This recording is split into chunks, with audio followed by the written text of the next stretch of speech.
Nous arrivons maintenant du siècle des Lumières au XVIIIe siècle. Enfin, les naturalistes s'intéressent de plus en plus aux requins, même si les planches d'illustration sur eux restent incomplètes. C'est l'encyclopédie d'histoire de la pêche, des poissons et des coquillages, réalisée de 1751 à 1764 par Denis Diderot, qui permettra la collaboration d'hommes illustres tels que Buffon, Voltaire, Montesquieu et Rousseau. Pourtant, il y a encore des incohérences, comme l'espadon qui serait un poisson cartilagineux. Les textes parlent toujours des requins mangeurs d'hommes, et cela se poursuivra jusqu'au siècle suivant par Jean-Baptiste de Lamarck. À cette époque, les grands voyages renforcèrent l'essor de l'ichthyologie et les expéditions autour du monde de James Cook permirent à certains savants d'effectuer de précieux travaux. C'est là que fut décrite la première attaque de requins. C'est Thomas Edgar, maître d'équipage du capitaine Cook, qui relatera dans son journal de bord le 23 décembre 1778.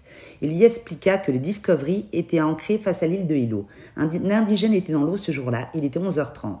Il vit un très grand requin à ses côtés. Le requin essaya de lui saisir la cuisse, mais l'indigène le frappa très fort avec sa main sur le museau et le requin s'éloigna. En 1772, dans son traité, c'est Henri-Louis Duhamel du Monceau qui décrit ce qui sera connu plus tard comme étant l'organe sensoriel de Lorenzini.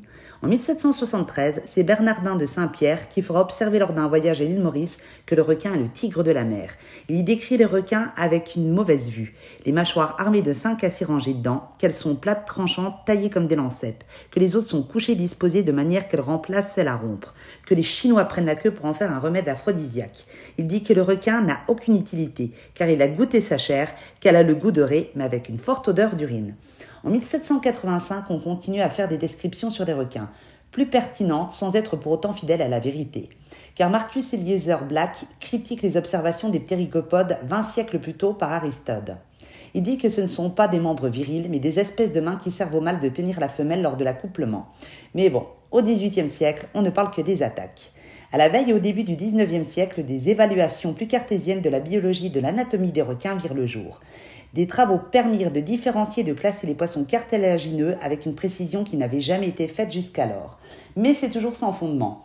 Comme Buffon soutenait que les requins préféraient la chair de noir à celle de blanc. Mais c'est grâce au docteur Coppelson que disparaissa toute cette ambiguïté. Mais l'ichthyologie de la première moitié du XIXe siècle fut surtout marquée par Georges Cuvier et Achille Valenciennes grâce à leurs travaux et furent reconnus sur la scène internationale.